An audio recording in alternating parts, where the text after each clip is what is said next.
The persistent throb in my head matched the rapid pounding of my heart as I stared at the doctor's solemn face. "Slowly poisoned?" I repeated, my voice barely above a whisper. "How is that even possible?" Dr. Ellis's brow furrowed with concern. "The tests indicate trace amounts of thallium in your system, Miss Spencer. It's a heavy metal that can cause various symptoms, including fatigue, hair loss, and neurological issues if ingested over time." My mind raced, trying to make sense of this bombshell. Who would want to harm me like this? A sinking feeling gripped my stomach as Colton's vacant expression flashed before my eyes. His recent absences and bouts of indifference replayed in my mind like a broken record. As if sensing my distress, the doctor spoke gently. "I understand this is a lot to process, but we need to take immediate action. Have you noticed any unusual incidents or changes in your environment that could help us pinpoint the source?" I swallowed hard, fighting back the tears that threatened to spill. "Not that I can think of," I lied, my mind already whirring with possibilities. Colton's obsession with controlling our finances, his suspicious late nights, and the whispers of his wandering eye all coalesced into a terrifying realization. Could my own husband be poisoning me, hoping to reap the benefits of our insurance policy and investments? As I left the hospital, my steps felt heavier, weighed down by the burden of betrayal. Colton's vacant expression when I shared the news only fueled my suspicions. His feigned concern rang hollow, a mere charade to mask his true intentions. The drive home passed in a blur, my mind consumed by a growing sense of determination. I would no longer be a pawn in Colton's twisted game. It was time to turn the tables and expose the truth, no matter how ugly or painful it might be. With trembling hands, I logged into our online banking portal, my heart pounding as I navigated through the transactions. A substantial transfer to an unfamiliar account caught my eye, confirming my worst fears.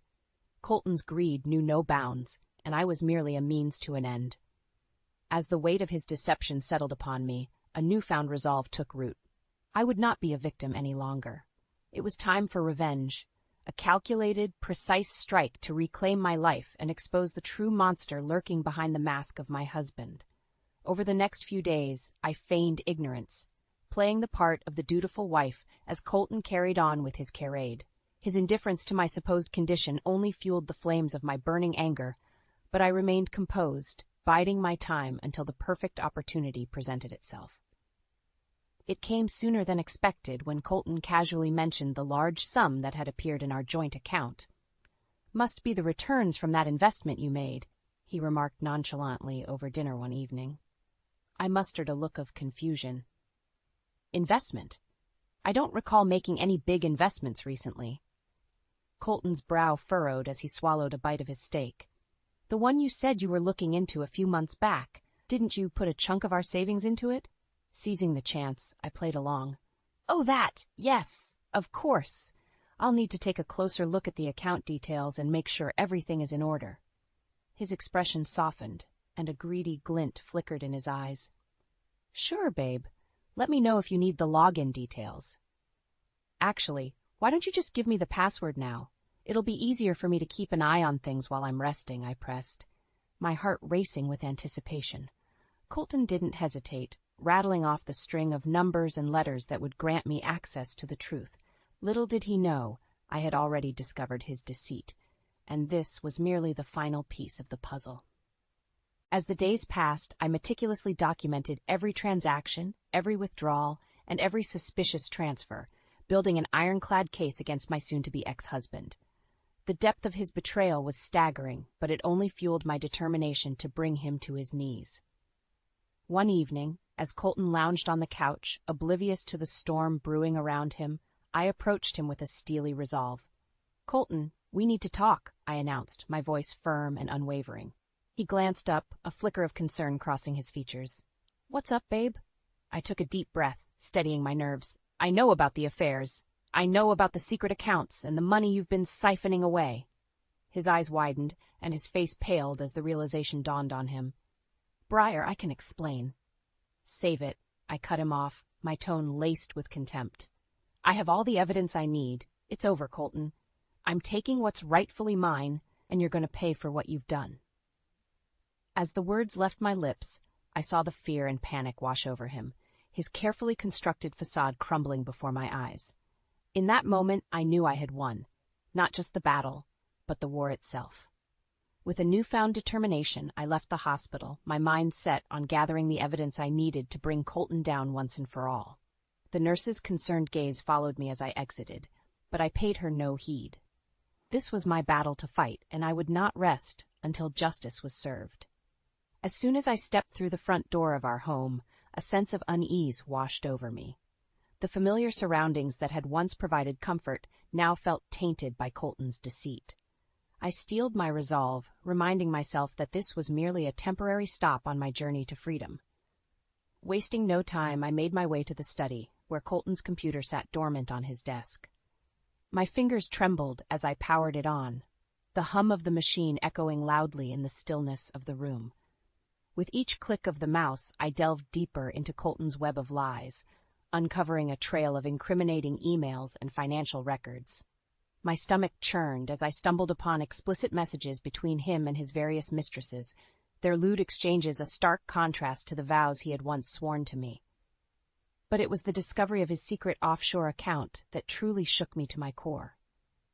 The staggering sum of money he had siphoned away from our joint assets left me reeling, a bitter taste of betrayal lingering on my tongue.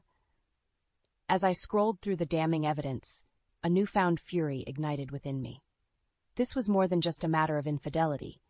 It was a calculated attempt to strip me of my financial security, to leave me destitute and vulnerable. With trembling fingers, I set to work, transferring every last cent from Colton's secret account into one that only I could access.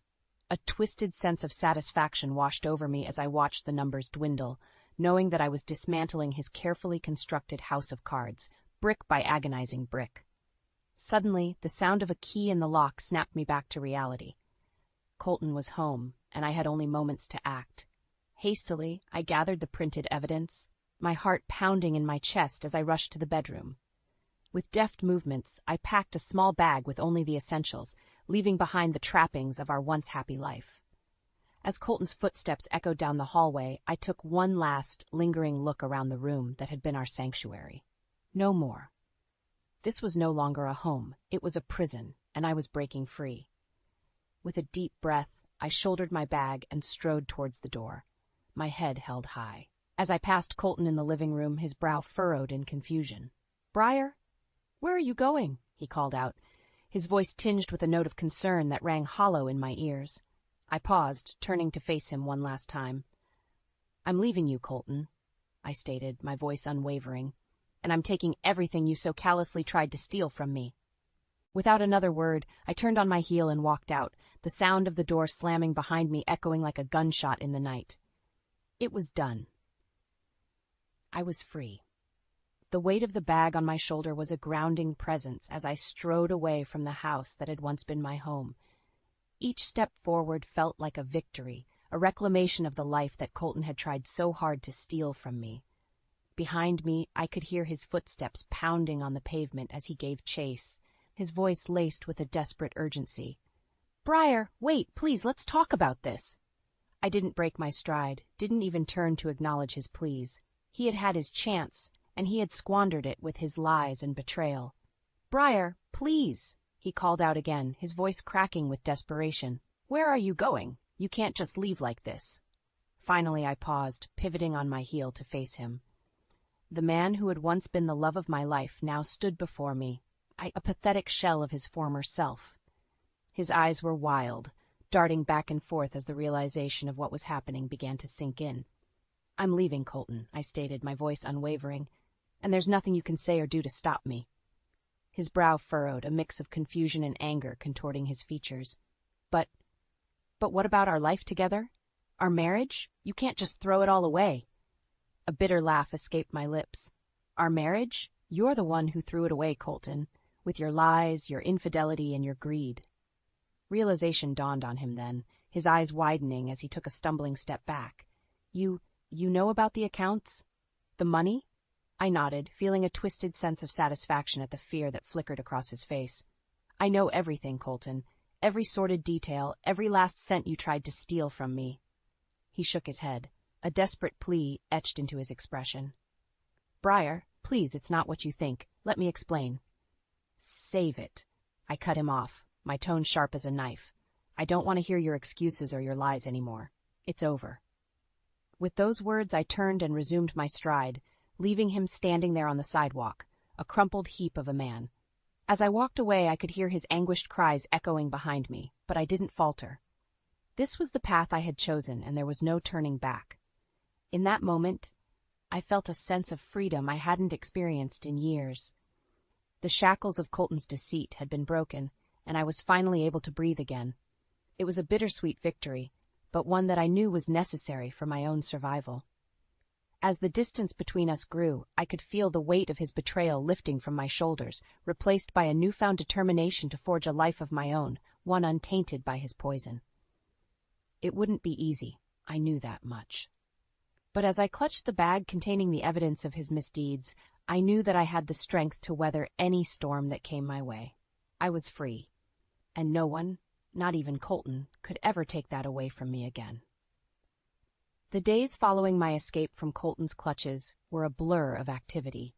I holed up in a small, nondescript motel, the anonymity of my surroundings offering a sense of comfort and security that had been sorely lacking in my life for far too long. It was there, amidst the faded wallpaper and musty air, that I began to piece together the shattered fragments of my future. With trembling hands, I compiled the evidence I had gathered against Colton, organizing it into a meticulous case that would leave no room for doubt or manipulation. The knock on the door came sooner than I had expected. A stern-faced woman in a crisp pantsuit introduced herself as my attorney, her no-nonsense demeanor instantly putting me at ease. As I laid out the sordid details of Colton's betrayal, her expression remained impassive, but I could see the fire burning in her eyes. "You won't get away with this," she assured me, her voice laced with a quiet determination that mirrored my own. "We'll make sure he pays for every last transgression." And so began the long, arduous process of untangling myself from the web of lies that Colton had so carefully spun. Each day brought new challenges, new battles to be fought, but I faced them all with a steely resolve that surprised even me. The first blow came in the form of the divorce papers, a thick stack of documents that severed the ties that had once bound us together. As I scrawled my signature across the dotted line, a weight lifted from my shoulders, replaced by a newfound sense of freedom that I had never dared to hope for. Colton, of course, fought back with every ounce of his being. The man who had once professed his undying love now stood before me, a twisted caricature of his former self, his eyes burning with a desperate rage that chilled me to the bone. "Briar, please," he begged, his voice a mere shadow of the confidence he had once exuded. "Think about what you're doing. We can work through this, I swear." I met his gaze, unflinching. "There's nothing left to work through, Colton. You made your choices, and now you have to live with the consequences." His expression hardened, a flicker of his old arrogance resurfacing. "You won't get away with this. I'll fight you every step of the way, I swear it." A bitter laugh escaped my lips. "Fight all you want, Colton, but you've already lost." And as the weeks dragged on, the truth of my words became increasingly apparent. With each court appearance, each damning piece of evidence laid bare, Colton's facade crumbled a little more. The once charismatic man who had charmed his way into my life was now reduced to a shell of his former self, a desperate, pathetic creature clinging to the fading remnants of his ill-gotten fortune. Through it all, I remained steadfast, a pillar of strength that surprised even me. The wounds of Colton's betrayal still stung, but they were rapidly being overshadowed by a newfound sense of purpose, a determination to not only survive, but to thrive in the face of adversity. As the final gavel fell, sealing Colton's fate and granting me the justice I had so desperately sought, I felt a sense of peace wash over me. It was finally over, the nightmare that had consumed my life for far too long. And as I stepped out into the warm embrace of the morning sun, a new chapter unfolding before me, I knew that no matter what challenges lay ahead, I would face them head-on, emboldened by the knowledge that I had emerged from the ashes of my former life, a phoenix reborn. The months following the finalization of my divorce from Colton were a whirlwind of activity. With the weight of his deceit finally lifted from my shoulders, I found myself able to breathe again, to truly live in a way that had been denied to me for far too long. Of course, Colton didn't make it easy. True to his word, he fought me every step of the way, employing every underhanded tactic and legal loophole at his disposal in a desperate bid to cling to the fortune he had so callously amassed. It was during one of our many court appearances that he approached me, his once confident stride now reduced to a shambling gait. The man who had once commanded rooms with his mere presence now looked like a ghost of his former self, his eyes sunken and his skin sallow. "Briar," he rasped, his voice a mere shadow of the smooth baritone that had once charmed me so effortlessly. "We need to talk." I regarded him coolly, unmoved by his pathetic display. "I have nothing to say to you, Colton," he pressed on, undeterred. "Please, just hear me out. I swear, it's not what you think." A bitter laugh escaped my lips. "Not what I think. Colton, I have irrefutable evidence of your misdeeds, your lies, your affairs, your greed. It's all laid bare for the world to see." His expression hardened, a flicker of his old arrogance resurfacing. "Those so-called facts are nothing but a twisted web of misinformation and half-truths." I shook my head, my resolve unwavering. "Save your breath, Colton. I'm not buying your lies anymore." For a moment he seemed to deflate, his shoulders slumping in resignation. Then, just as quickly, his eyes hardened and a snarl twisted his features. "You'll regret this, Briar," he spat, his voice laced with venom. "I'll make sure you pay for what you've done to me, mark my words." I met his gaze unflinchingly, my own eyes steely with determination. "I'm not the one who should be paying, Colton. You brought this upon yourself with your own actions." With that, I turned on my heel and walked away, leaving him seething in my wake. His threats rang hollow, mere echoes of a life I had long since left behind. In the weeks that followed, Colton's attempts to undermine me grew increasingly desperate and erratic. Letters arrived at my doorstep, filled with pleading entreaties and empty promises. Phone calls flooded my line at all hours, his voice growing more frantic with each passing day. But through it all, I remained steadfast, a pillar of strength that even I marveled at. The woman who had once cowered in the face of Colton's manipulation was gone, replaced by a warrior forged in the fires of his betrayal. It was during one of his many unannounced visits that the final confrontation took place. I had just returned from a meeting with my attorney when I found him lurking on my doorstep, his appearance disheveled and his eyes wild. "Briar," he rasped, his voice tinged with desperation. "Please, you have to listen to me." I regarded him coolly, unmoved by his pitiful display. "I've listened to enough of your lies, Colton. It's over." His expression darkened, a flicker of the old Colton resurfacing. "You think you've won, don't you? You think you've taken everything from me?" I met his gaze, unflinching. "I haven't taken anything that wasn't already mine, Colton. You brought this upon yourself." For a moment he seemed to deflate, the fight draining from his body. Then, with a weary sigh, he turned and shuffled away, a broken man defeated by his own hubris.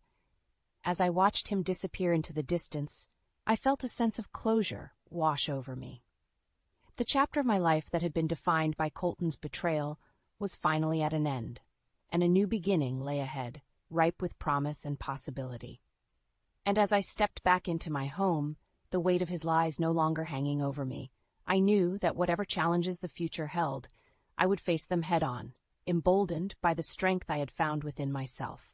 For I was no longer a victim. I was a survivor, a phoenix risen from the ashes of my former life, stronger and more resilient than ever before. In the aftermath of my confrontation with Colton, a strange sense of calm washed over me. The storm that had raged for so long, the tempest of his betrayal that had threatened to consume me, had finally passed, leaving in its wake a newfound clarity and purpose. As the days turned to weeks, news of Colton's downward spiral began to trickle in from the periphery of my life. Whispers of financial ruin and social ostracism painted a vivid picture of a man undone by his own greed and hubris.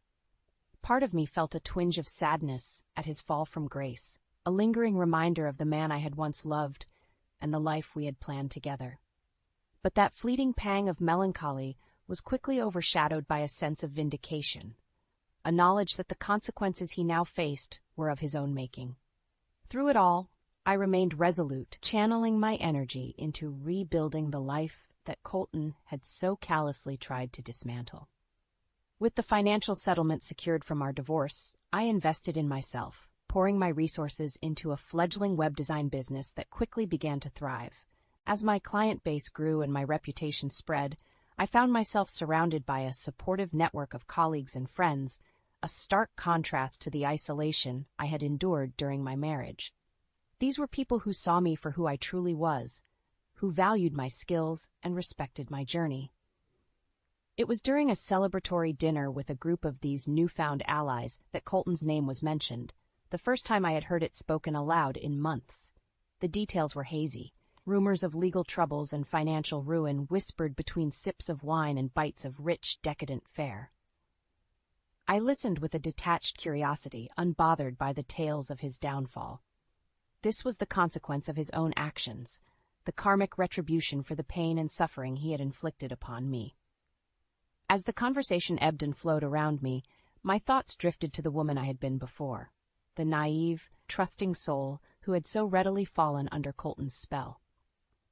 In that moment, I felt a profound sense of gratitude for the trials I had endured, for they had forged me into the strong, resilient woman I was today. No longer was I the meek, submissive wife, content to live in the shadow of my husband's deceit.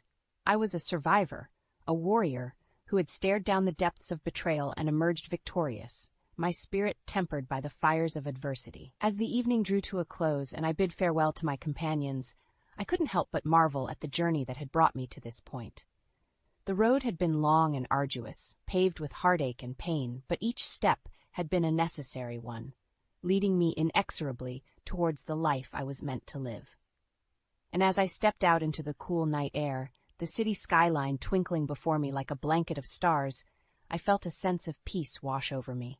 The ghosts of my past had been laid to rest, their lingering hold on my present finally severed.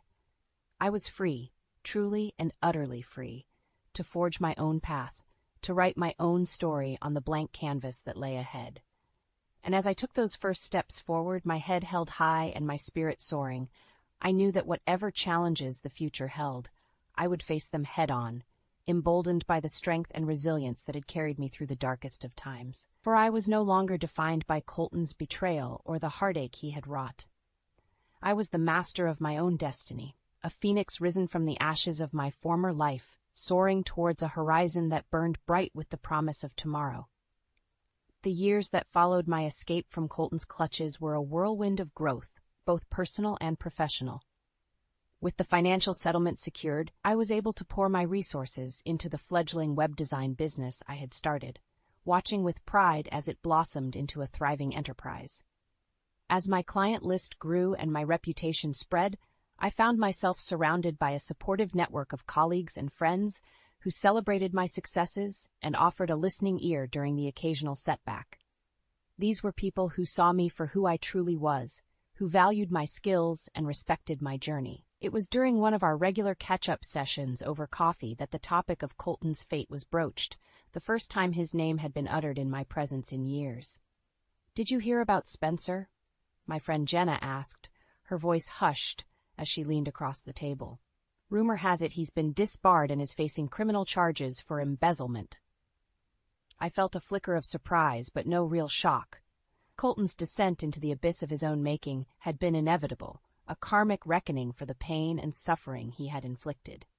"I can't say I'm surprised," I replied, taking a sip of my steaming coffee.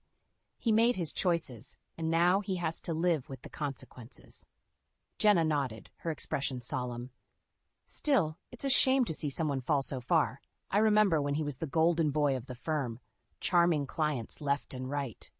A wry smile tugged at the corners of my lips. That charm was nothing but a carefully constructed mask, hiding the true monster beneath. We lapsed into a contemplative silence, the weight of my words hanging in the air between us. For me, the mention of Colton's downfall was merely a footnote, a chapter in my life that had long since been closed. As I bid farewell to Jenna and made my way back to the office, my mind couldn't help but drift back to those dark days, to the woman I had been before my eyes were opened to Colton's true nature. I remembered the naivete that had blinded me to his manipulation, the unwavering trust that had allowed me to fall so deeply under his spell. But those memories no longer held the sting of bitterness or regret. Instead, they served as a reminder of how far I had come, of the strength and resilience that had carried me through the darkest of times. For I was no longer the meek, submissive wife, content to live in the shadow of her husband's deceit. I was a survivor, a warrior who had stared down the depths of betrayal and emerged victorious, my spirit tempered by the fires of adversity. As I stepped into the bustling office, the hum of activity and the laughter of my team filling the air, I felt a swell of pride and gratitude.